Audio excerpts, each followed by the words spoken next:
Hey there, friends.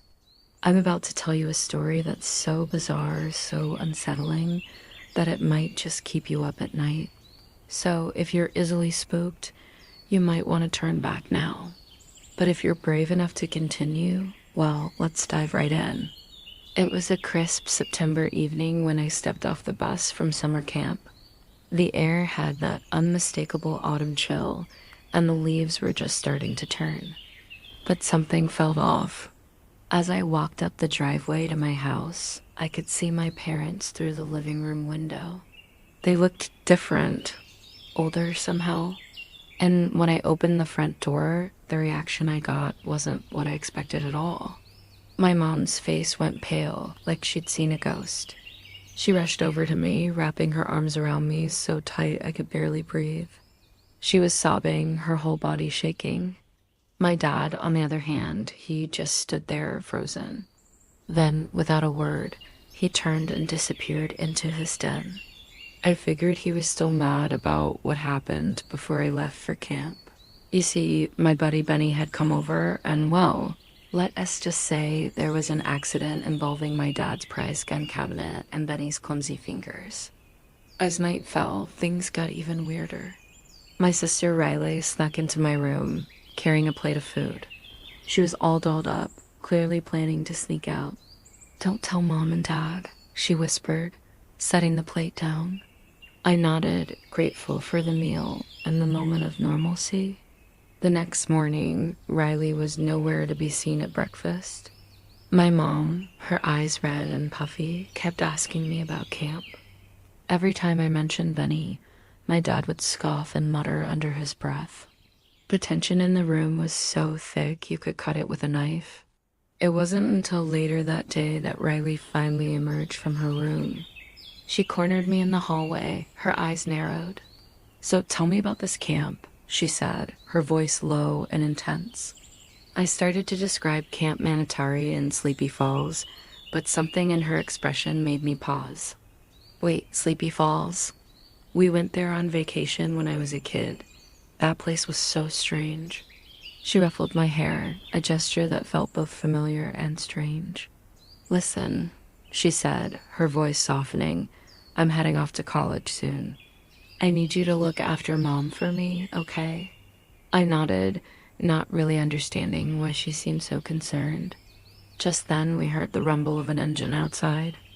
A bus had pulled up in front of our house, the Camp Manatari bus, here to take me back. As I grabbed my bag and headed for the door, my dad appeared from his den.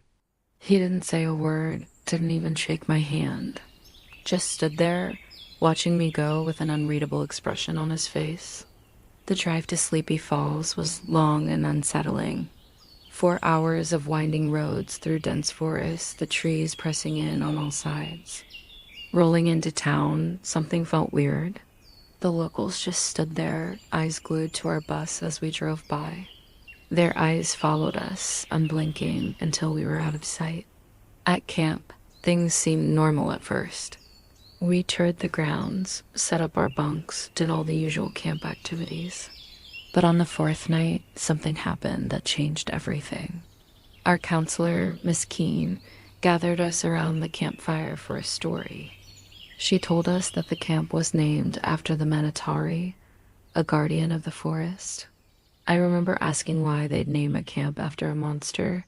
Miss Keene just smiled and said it was to honor its protective nature. Weeks passed, and I found myself missing home more and more.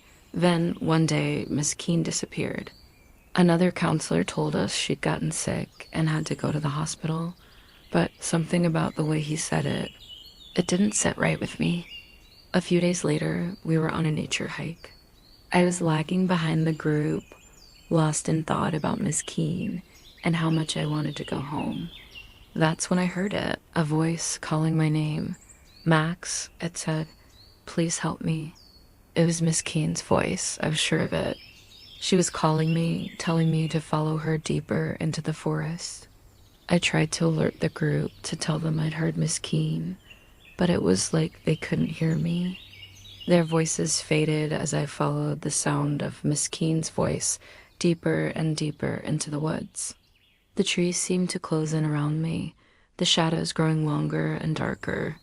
I walked for what felt like hours, but I never found Miss Keene. And when I finally stopped, I realized with a sinking feeling that I was completely lost. I don't remember how I made it back to camp. It's all a blur. The next clear memory I have is of stepping off the bus in front of my house that crisp September evening. And now, here I was, back in my mother's arms as she sobbed uncontrollably. The reunion should have been joyous, but something was terribly wrong. A muffled pop echoed from my father's den, making us both jump. Suddenly, Riley came thundering down the stairs. She took one look at me and let out a blood-curdling scream. "What the fuck?" she yelled, her face a mask of terror. Before I could say anything, she turned and ran back upstairs, slamming her bedroom door behind her. I stood there, frozen, as my mom continued to cling to me. That's when I heard it, Riley's voice, muffled but clear enough to make out. She was on the phone, her words sending a chill down my spine. "It's my brother," she sobbed into the receiver. "He's downstairs with my mother, I think. I think my father just shot himself." There was a pause, and then her voice broke into terrified sobs. "My brother disappeared a month ago. They found his body. That thing downstairs, it's not my brother." Friends, I don't know about you, but at this point in the story, my mind is reeling. What exactly happened during those weeks at Camp Manatari? Who or what returned home that day? And what about the father's reaction and subsequent actions?